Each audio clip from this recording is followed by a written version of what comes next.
and sometimes getting bigger is not necessarily better.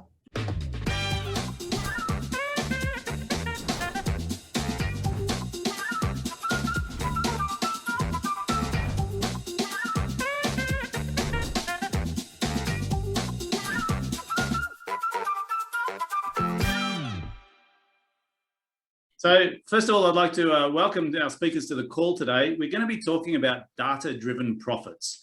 And really, when we think about it, we're in an economy right now where emotions are high. People are jumping in and out of lockdown. There's a big fear about what's going to happen in the future. And I think in business, one of the most critical things that I've learned is that numbers don't lie. And so when we talk about building profit in a business in tumultuous times like now, I'd like to really get some input from our pros today. So I'd like to welcome the guys to the call. So Damien, Tony and Carl, welcome to the call. Cheers. Thank you. Thanks. And I'm just going to go in order of my screen. So I've got Damien first on my screen, and maybe a quick intro. Who you are, what you do, and why data-driven, why profit needs to be driven by data, in your opinion. G'day, David. Thanks very much. My name's Damien Lacey. I'm the founder of OE Partners. OE stands for Operational Excellence. So we work with businesses to implement lean business systems, more productivity, smarter ways of working. And, data and data-driven profits, it's definitely a topic close to my heart. These days, especially, there's so many different options we have to take to try and improve the business. And really what separates the wheat from the chaff in terms of all the ideas and the possibilities is the numbers. So the numbers are what we use to define the best opportunities and the ones that'll give us the quickest payback. So you talk about lean manufacture, and I suppose really you're a process guy, right? All about processes. And the thing with process in business is sometimes people get overwhelmed by what's going on in their production line. How do numbers apply to that? How does that look? Yeah, that's right. I mean, manufacturing is tough. Any operation is tough. You know, we've got multiple levers that we need to pull on. We've got people, we've got customers. And it can seem complicated. It is complicated. And without having numbers, people are forced to make judgment calls. They're forced to kind of, for want of a better description, shoot from the hip. And sometimes their instincts are good and they get wins and they move forward. Yeah. But you can move a lot faster and become a lot more profitable if you're letting numbers guide that process. Yeah, fantastic. Fantastic. Thank you. Tony. David. Bit of who you are, what you do, and how does data drive profits for you now? Obviously, you're an accountant, so this is probably your forte. Give us the insight. I would like to think so. So, Tony Rule, I'm a partner at TAG Financial Services. I look after the business advisory and tax division in our firm. In terms of data-driven profit, what that means is about getting your budget and your target right from the very beginning.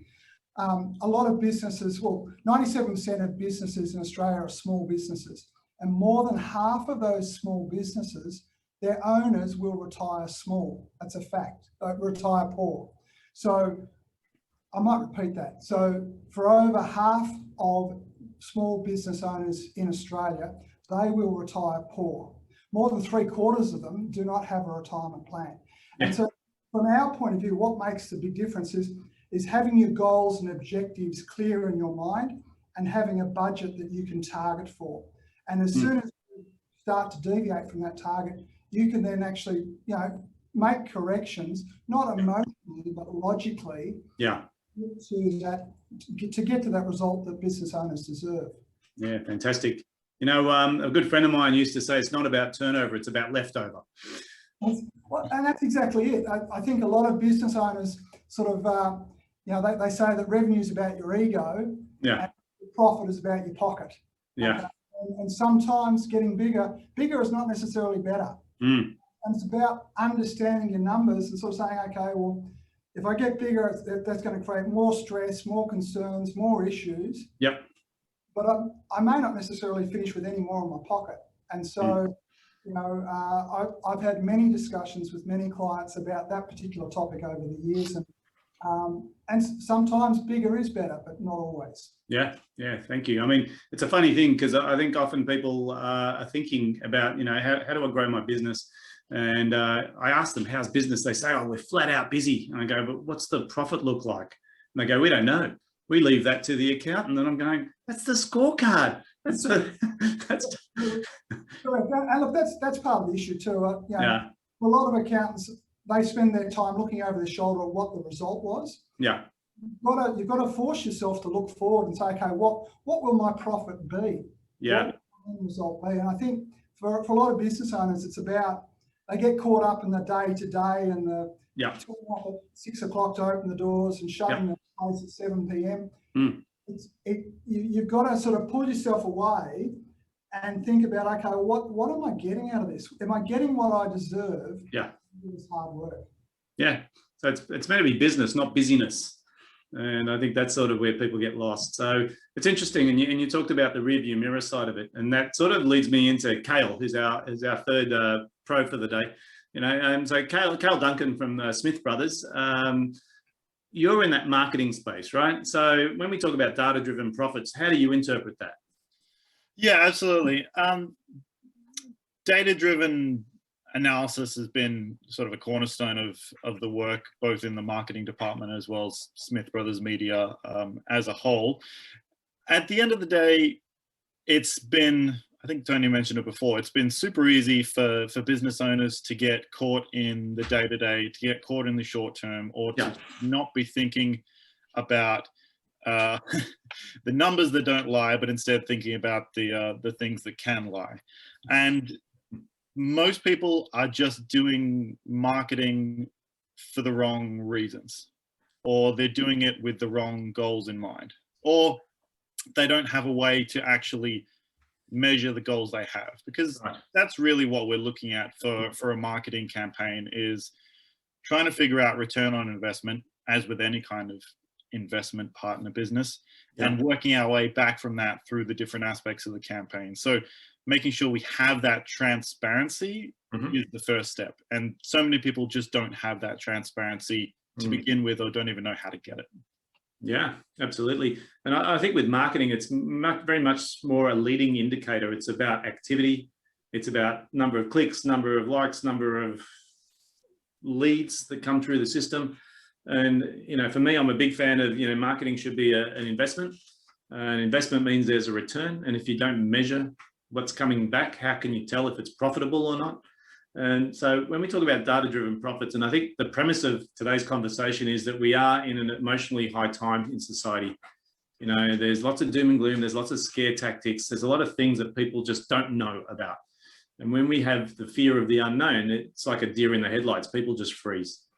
And, you know, a friend of mine once said he was learning to fly an aeroplane, and there's two kinds of pilot's licenses you can get. One's a visual and one's a instrument. And with the visual pilot's license, if you're flying, you're not allowed to fly through clouds, because if you can't see where you're going, you technically have to stay up until you can find a way down. And he said, but if ever anything happens and things go wrong, they say you should never change course when you're in the middle of a cloud, right? Just keep your direction. And I think sometimes when people freeze, right, because what's happening right now is with this COVID scare that's going on, people are freezing in business or they're panicking. They're not making data-driven decisions. They're just making emotional decisions. And I'm watching a lot of people panic themselves out of business when they should be actually going the other way and pivoting or leveraging into what's going on. And I think the data doesn't lie, but most people haven't got the information. So I'd like to ask just if we had one piece of advice you'd be giving to people about data-driven profits right now, and I'll just go back round. What's the key element that you think people need to focus on? Damien, let's start with you.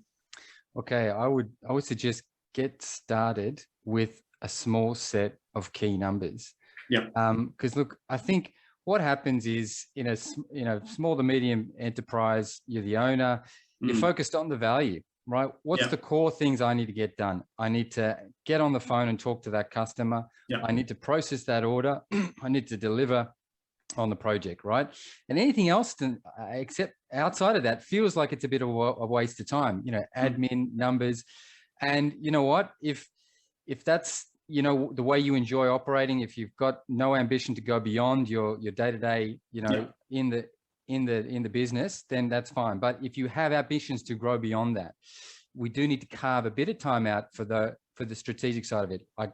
And, you know, it can seem like, where do I start? What do I do? I would say start by getting 3 numbers that will help you get clarity on how your business is operating. Is it revenue? Is it turnaround time? Is it profit? Just start with 3 numbers, start tracking it and get some clarity as to where the ship is pointing. Yeah. And there's an old saying, if you can't measure it, you can't improve it, right? Exactly. So if people are struggling for what the 3 numbers are, I'd suggest what are the areas you're looking to improve? So if it's sales, it's revenue. Yep. If it's leftover margin, then it's profit. And if it's dissatisfied clients not paying bills, maybe it's turnaround time or customer satisfaction. Yep, exactly. No, awesome. Kale. I would say from a marketing point of view, the most important thing you can do is find a way to bridge or connect the disparate aspects of a user's journey so that you can actually turn it into an accurate measurement of return on investment. Right. It's far too easy for any data that you do have to be segmented. You've got X amount of sales disconnected from X amount of leads, disconnected from X amount of clicks or impressions through the website. Yeah, right. And if you can't find a way to bridge that information to create a complete or comprehensive user journey, then it just goes back to what you said, David. Then you're not really accurately measuring the effectiveness of anything because everything's just so siloed. So really what you're saying is I shouldn't be measuring leads and sales. I should be measuring the conversion from lead to sale. Well, yeah, really. I mean, return of investment is our ultimate goal. Yes. And we get that back from how many sales, we get that back from how many leads, we get that back from which parts of the campaign are converting into leads, and we get that back from which parts of the campaign are turning into engagements in the first place. Right, right. Because it's funny, when I ask people about their marketing budget, and you'd know this, Tony, what's the most common, when you ask the question, what's your marketing budget, what's the most common response? I don't know. I don't know. And then the second question is, are you getting value? I don't know. That's right. Well, So Kale can do some great work in educating people around, okay, are you getting value out of your marketing spend? Yeah. So the most common one I hear is the least amount possible, right? Because it's an expense item, right? Marketing should spend the least amount possible. And I suggest if it's an investment that's got a good return on it and you can measure that, and if you're getting $2 for every $1, the right answer is the most amount possible, which is diametrically opposite. So knowing the numbers allows people to have the confidence to back themselves in the marketing. And I think data-driven profits, my experience is most people underspend on marketing. And the reason they do it is they can't measure the return. Not for any other reason, because if they've got capacity and they have marketing that works, they should just fill that capacity. Awesome. Tony, from you, if we talk about data-driven profits, what's the key elements you think people need to be focused on? Yeah, look, I think the key thing is business owners often work the hardest, take all the risks and get paid the least. So from my point of view, the profit loss is upside down. The business owner, the first thing the business owner should look at is what's the profit going to be? Yeah, interesting. And then and make a decision. The profit this year will be 200,000, 400,000, whatever the number needs to be, right? Yeah. And then work backwards to, okay, what will my operating costs be? What will be my gross profit? What will be my cost of sales? And therefore, what will be my revenue? Yeah. And if you do it that way, you will get the result you need and you'll understand what you need to achieve along the way. And if it is more marketing spend, great. If it is getting your processes tighter so that you fantastic. But a lot of, as I said before, business owners often go through life day after day after day, and Monday feels like Tuesday, feels like Wednesday. The result at the end of the year bears no resemblance to what they were trying to achieve. It's interesting because what you're saying is that most people, profit's a leftover thing, right? It's bottom line, it's the last thing. So it's sales less expenses equals profit. And what you've just described is it should be profit plus expenses equals sales, right? So we should be working from how much we want to make first, and then working out how big the business needs to be to supplement that. That's an interesting point because I think, most people forget in business, it's choose your own adventure. You get to decide how much money you make unless you leave it as a leftover thing, and then it's just left to the chances, right? So putting that profit as the primary objective, the measurement, and you say, this is how much I want to make, therefore I need a business this size, makes a lot more sense. Awesome. Guys, any last words before we wrap up this conversation? It's been quite interesting, quite useful. And I suppose just shifting that paradigm to thinking about profit and then making sure we're using numbers to drive to a number that we to a profit number that we want. Just last comments from you, Damien. Yeah, look, just picking up what Tony just said there, the thing that really jumped out was you always get a better result when you take the time to plan, okay? Yeah. And building the plan based on what Tony just outlined, you know, you are, I don't know, tripling, quadrupling times 10 more likely to achieve on that outcome if you start with that target that Tony just outlined and build a plan to it. Yeah. Even if you only get halfway there, you're still streets ahead. So, you know, planning pays off. Yeah, awesome. Awesome. From you, Carl, last words? Yeah. One of the things I think is so great about these presentations in general is giving businesses the tools to adapt.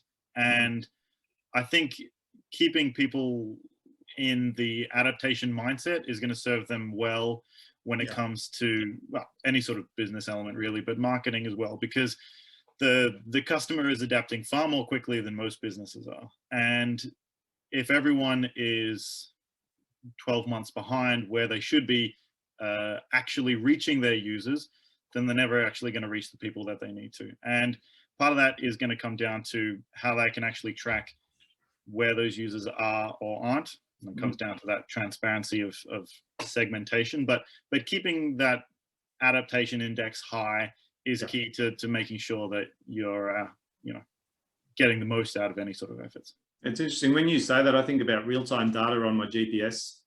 I'm driving my car and Waze says to me, there's an accident up ahead, you need to turn off. Now I couldn't plan for that unless it was live data. So having live data in your business is a reality these days. I think with everything being online, you can see people's movements before they actually purchase.